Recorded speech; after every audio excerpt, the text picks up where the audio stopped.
Rebonjour à toutes et à tous. Hey, alors que je commençais à peine à écrire la seconde vidéo sur Rammstein, bon déjà il y a Kaizoku no Kaimi qui s'est relancé sur YouTube, et vu que c'est mon bébé, mon cajou, mon chaton, je vous ordonne de vous abonner. Ça parle de manga et d'animé, ni bon ni mauvais. Mais surtout en me baladant sur Rammstein World, le site francophone spécialisé dans Rammstein, j'ai découvert des anecdotes croustillantes concernant Rammstein. Et vu qu'elle manquait un peu à ma première vidéo, j'ai décidé de vous faire un top 5, avec la voix d'Angela Merkel.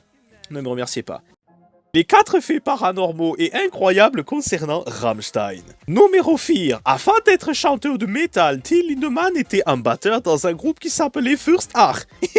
Ça veut dire premier cul, c'est pas Dregovit tout ça. Mais encore avant ça, Till était vice-champion d'Europe de natation. Mais suite à une blessure à l'abdomen, il dut abandonner sa carrière. Numéro 3. Lors de l'enregistrement de leur démo, les groupes ne possédaient que des batteries et un enregistreur. Et Flaquet ne faisait même pas partie du groupe. Numéro 2. Rammstein a notamment permis à KMFDM de faire leur première partie. I have to say, even though I'm not a fan, but the first time I saw Rammstein when we opened for them in Germany, I was pretty blown away. Just like the sound, the pyros, you know, everything was just like, boah. Mais avant, Rammstein fit aussi les premières parties des Ice Cube ou encore Korn. Non mais... Pardon. La voix d'Angela c'est rigolo 5 minutes, mais au bout de 30 secondes ça fait chier. Numéro 1, les paroles de l'album Herzslide sont écrites sur le livret de l'album en français. Alors à la base c'était pour éviter que Airatomi ne se fasse blacklister à cause des paroles un peu vénères et de la censure, puis ils eurent l'idée de tout transcrire dans la langue de Molière. D'ailleurs la femme que vous entendez au tout début de Das Model... Mesdames et messieurs, nous avons l'honneur ce soir de vous présenter la nouvelle collection de Rammstein. Bah c'est Mathilde Bonnefoy, une amie du groupe, et c'est elle qui fut chargée de traduire les paroles. Bref, on peut revenir dire à une époque que les moins de 20 ans, c'est-à-dire moi, ne peuvent pas connaître, 1999. Nous sommes toujours en plein succès de Zenzurt, et le prochain album de Rammstein est attendu de pied ferme par leurs fans. Et d'ailleurs le groupe faillit même choper un Grammy Awards avant que ce soit Metallica qui ne le prenne. Mais malheureusement, le 20 avril 1999, deux étudiants de l'université de Columbine dans le Colorado, du nom de Dylan Klebold et Eric Harris, pénètrent leur école et abattent 13 personnes avant de se suicider. Cet événement, pour lequel je consacrerai une vidéo entière, a marqué au fer rouge la culture populaire américaine, notamment au cinéma avec des films tels que Gus Van Sant, Elephant de Gus Van Sant, qu'est-ce que je raconte moi Elephant de Gus Van Sant, et surtout, la musique. Et je ne dis pas ça car il y a un groupe qui a repris le nom de l'université, non, ça va bien plus loin que ça. Dylan et Eric étaient tous les deux des fans inconditionnels de jeux vidéo, dont Doom, et aussi de musique. On les voit d'ailleurs parfois avec des t-shirts de Rammstein ou de KMFDM. Quelques jours après la tuerie, KMFDM est déprogrammé des radios, et c'est pareil pour Marilyn Manson et Rammstein, pour cause d'incitation à la violence. Et autant inciter au nazisme, quand t'es allemand t'es un petit peu habitué, mais surtout à moins d'être quelqu'un de très con, ben je n'y crois pas, autant l'incitation à la violence, vu certains textes comme Weißes Fleisch qui nous parlent d'agression sexuelle, on peut se poser la question, et ça ne fait clairement pas vendre. Autre gros souci, Rammstein, enfin, surtout Till et Flaqueux, ont depuis 98 un casier judiciaire aux États-Unis. Pourquoi ?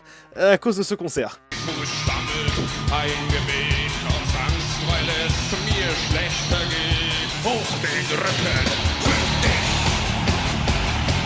Et oui, le petit jeu homosexuel, ça n'amuse pas les autorités américaines, ni leur puritanisme. Mais tous ces problèmes cachent en réalité un bien plus gros qui dure depuis l'enregistrement de Zenzurt. Rammstein est à 2 doigts de se séparer. L'enregistrement du nouvel album Mutter fut une calamité. Le principal souci venait des guitaristes qui arrivaient directement au studio avec leurs prises et leur enregistrement, et ils interdisaient formellement qu'on les retouche. Enfin, quand je dis les guitaristes, je parle surtout de Richard.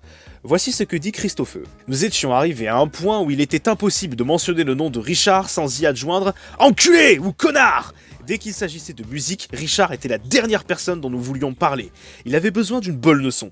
En 2000 sort donc l'album Mutter. Le succès est au rendez-vous, quoique inférieur à Zenzurt. Et en toute objectivité, c'est l'album le plus puissant de Rammstein. Toutes les chansons sont absolument cultes et pourraient être des singles. Que ce soit la gothique Mein Herz brennt qui ouvre l'album, Freie Frei qui répond aux accusations d'incitation à la violence, la poétique Mutter, l'énormissime Ich will, la sublime Zone et nom de dieu de putain de bordel de merde, Lynx. Lynx est le meilleur single de tous les putains de temps, notamment car les paroles abordent des fameuses accusations de promotion du nazisme, mais surtout, putain, ce riff. C'est très simple, citez-moi un seul mec sur Terre qui a fait un meilleur riff que ça.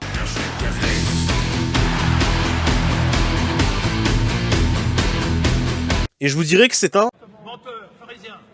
Oula, oh oh, l'objectivité s'est barrée en courant. Alors on va revenir vite fait. En 2003, les tensions au sein de Rammstein n'ont jamais été aussi fortes. Et Richard, prenant enfin compte de la gravité de la situation, décide de s'éloigner du groupe en partant à New York aux États-Unis. Voici ce qu'il déclare. Il fallait vraiment que je m'éloigne des autres, de moi-même. Je devais réfléchir. Ma créativité ne devait pas bouffer celle des autres. J'ai eu la chance de le réaliser. C'est pourquoi aujourd'hui, je fais un break. Richard travaillera ainsi sur un projet solo, Emigrate. Le Richard un petit peu limité de Rammstein se lâche complètement en pondant un excellent album de métal bien énervé. Et personnellement, je trouve que sa voix, alors que de base il l'appréciait pas trop, est vraiment excellente. Bon, l'album ne sortira qu'en 2007, mais dès 2003, il bosse dessus. À la fin de cette année, Richard retourne en Allemagne et retrouve les membres de Rammstein. Et là, tout est revenu dans l'ordre. Le groupe est de nouveau prêt à enregistrer un chef-d'œuvre. Le 4e album de Rammstein sera produit par Jakob Hellner. Mais si, vous savez, le producteur suédois qui avait fait Heartslide. Et les autres albums du groupe en fait. Et ben contre toute attente, il est à l'écoute du groupe et les aide à prendre confiance en eux. Et enfin, Reise, Voyage, sort enfin en 2004. Pour l'anecdote, c'était le single Kind Lost qui devait sortir en premier. Mais leur label se rendit compte que promouvoir un album par une chanson qui s'appelle Pas Envie, c'était pas une bonne idée. On est en 2004, je rappelle, Orelsan n'a pas encore percé. Ce sera finalement America qui sera le Maintenant que j'y pense, Doc Gynéco avait percé, mais bref, ça n'a rien à voir. Ce sera finalement America, le premier single de l'album. Cet album et ce single ont une place très particulière dans mon cœur, car il s'agit du premier album que j'ai écouté du groupe, et c'est aussi un des plus violents qu'il n'ait jamais conçu. Au programme, Keine Lust qui décrit une dépression, Morgenstern qui nous parle d'harcèlement, Stein Stein qui nous parle d'un homme tellement obsédé par sa bien-aimée qu'il va jusqu'à l'emmurer vivante pour ne jamais la perdre. C'est la meilleure de l'album. Putain, les mecs ont réussi à faire une chanson qui s'appelle Dalai Lama et te pondre un truc super agressif.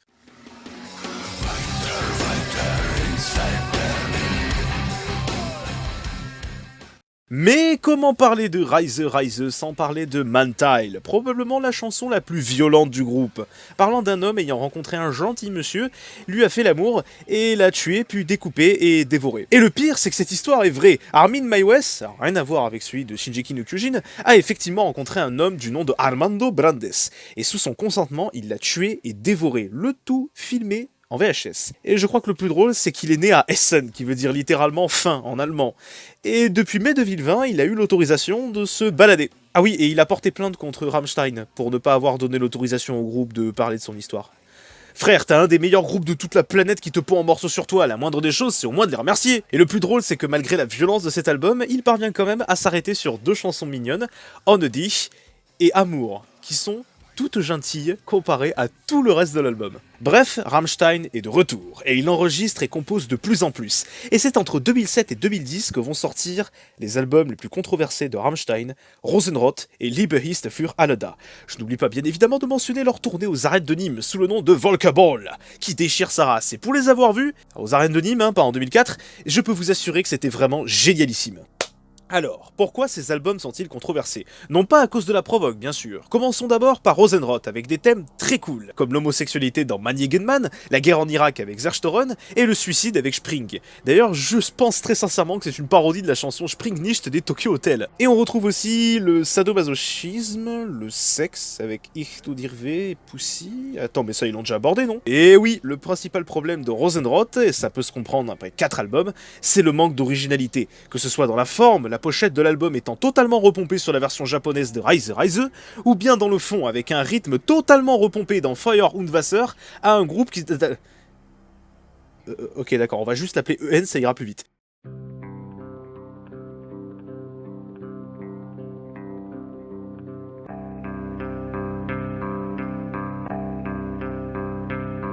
C'est à cette époque que les accusations de plagiat envers Rammstein ont commencé à exploser, que ce soit avec EN, mais aussi Ministry. Bon d'ailleurs je digresse, mais il y a aussi de très bons groupes de métal s'inspirant de Rammstein qui sont apparus. Je pense notamment aux Allemands de chez Held Machine, ok d'accord, Ostfront c'est pas mal aussi, ou encore les Finlandais de chez Ruoskoa.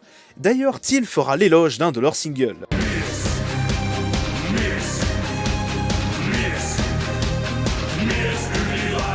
Pour aller sur Liebe ist für alle da, l'IFAD ça va plus vite, c'est encore plus compliqué. La pochette est excellente et la première moitié de l'album déchire sa race, avec des morceaux qui sortent vraiment du lot, comme l'IFAD, Weinmannsheil, Eichfisch, Führe mich, qu'on entend dans Nymphomaniac de Lars von Trier, et la très sous-estimée Wiener Brust. Mais après ça, l'album ne décolle pas avec des chansons très basiques. et sans grande originalité. Mention spéciale à la très beauf Pussy, avec des paroles qui sont mais d'une beauferie, bordel! Sérieusement, même Tekiero Puta de Rosenroth était moins beauf que ça. Paul, le guitariste, dira d'ailleurs durant les répétitions de l'album « Nous voulions rendre l'album un peu plus hard, mais en réalité il sonnait comme tous les autres groupes de métal. Et nom de Dieu, qu'est-ce que je suis d'accord avec vous. Après une tournée qui fut marquée par une amende pour avoir chanté Ich tu dirve en plein live, leur tournée s'achève en 2009. Le groupe se fait un peu petit, hormis quelques singles de Mainland ou Vergis uns nicht, et une tournée par-ci par-là. Sans oublier bien évidemment le projet solo de Till Lindemann. Mais honnêtement, je suis pas trop fan de son projet solo, et puis j'ai écouté que 3 morceaux, donc je pourrais pas vraiment vous détailler mon avis dessus. Mis à part ça, on n'a pas beaucoup d'infos sur le groupe. Et puis, en 2019...